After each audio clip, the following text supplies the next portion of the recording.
Assalamualaikum warahmatullahi wabarakatuh. Berjumpa lagi dengan saya Bajora Lubis, asisten tata usaha dari PTP 4 Region 3 yang saat ini sedang mengikuti PLDP 3 bidang akuntansi dan keuangan angkatan ke-17. Pada sesi ini kita akan membahas modul kedua yaitu manajemen bisnis. Seperti yang sudah kita ketahui bersama, PTP 4 Region 3 adalah perusahaan yang bergerak di bidang usaha perkebunan yang mengelola kelapa sawit, karet, pabrik kelapa sawit, dan pabrik karet. Mari kita lihat sekilas tentang usaha perkebunan. Usaha perkebunan adalah usaha yang meliputi kebun dan pabrik, yang bekerja sesuai dengan sistem yang baku, sehingga membentuk komunitas dan berinteraksi dengan lingkungan sekitar. Fungsi perkebunan secara ekonomi, yaitu meningkatkan kemakmuran dan kesejahteraan rakyat, serta penguatan struktur ekonomi wilayah dan nasional.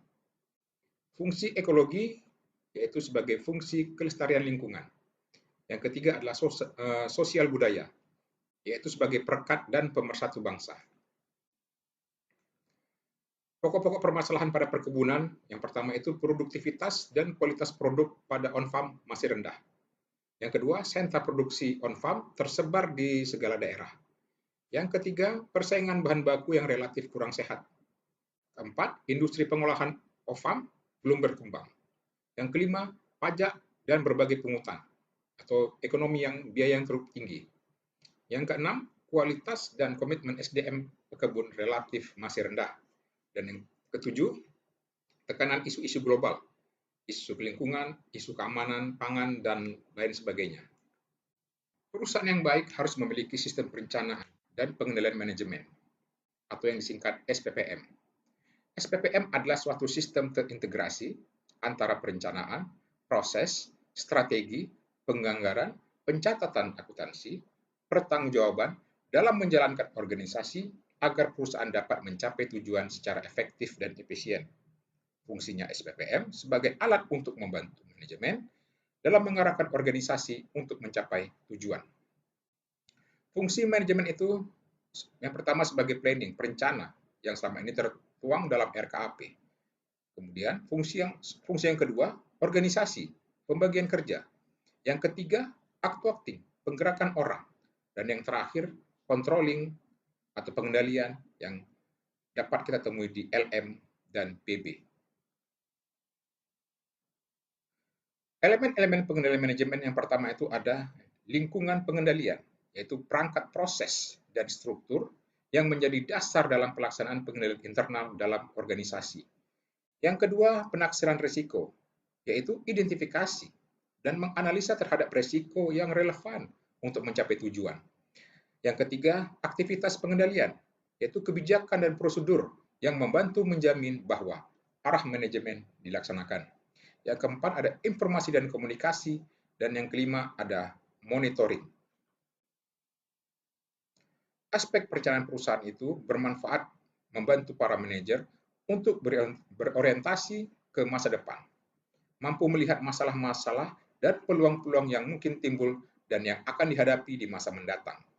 Yang kedua, manfaatnya akan meningkatkan koordinasi dalam pengambilan keputusan, sehingga mendukung manajer untuk selalu konsisten dengan keputusan yang telah diambil. Dan yang ketiga, perencana akan menekankan kepada tujuan organisasi, mengingatkan tujuan organisasi yang harus dicapai. Dari mana sumber perencanaan itu? Yang pertama, kebijakan pucuk pimpinan. Yang kedua, hasil-hasil pengawasan. Yang ketiga, kebutuhan masa depan. Yang keempat, penemuan-penemuan baru. Dan yang kelima, inisiatif dari dalam dan luar organisasi. Prinsip dasar perencanaan adanya faktor strategis, berdimensi jangka panjang, mempertimbangkan unsur strategis, dapat memperkirakan posisi perusahaan mendatang. Yang terakhir, bagaimana keputusan penting diambil yang akan mempengaruhi keadaan perusahaan untuk jangka panjang. Berbicara pengambilan keputusan, selalu berkaitan dengan memilih salah satu dari beberapa pilihan keputusan. Ada 3 perspektif pengambilan keputusan. Yang pertama itu rational decision making, yaitu jenis pengambilan keputusan di mana pilihan bersifat logis dan konsisten, serta memaksimalkan nilai dalam batas-batas spesifik. Yang kedua, ada bounded rationality, yaitu pengambilan keputusan yang rasional dengan model yang disederhanakan dengan mengeluarkan hal-hal esensi dari masalah tanpa menangkap semua kompleksitasnya. Hal ini kenapa? Karena kemampuan individu yang terbatas dalam memformalisasikan dan memecahkan masalah-masalah yang kompleks dengan rasionalitas penuh. Yang ketiga, intuitive decision making, yaitu pembuatan keputusan berdasarkan pengalaman, perasaan, dan akumulasi pertimbangan. Ada 4 langkah dalam penyelesaian masalah. Yang pertama, kita membuat daftar permasalahan secara spesifik. Prioritaskanlah masalah yang paling besar. Kemudian, analisa sebab dari permasalahan yang relevan. Yang ketiga, buat beberapa alternatif solusi. Pilihlah solusi yang terbaik. Dan yang keempat, rencanakan tindakan dari solusi terbaik tadi yang dipilih tadi. Kemudian analisis persoalan yang potensial. Demikianlah pembahasan modul kedua kita ini tentang manajemen bisnis. Semoga bermanfaat untuk kita semua. Assalamualaikum warahmatullahi wabarakatuh.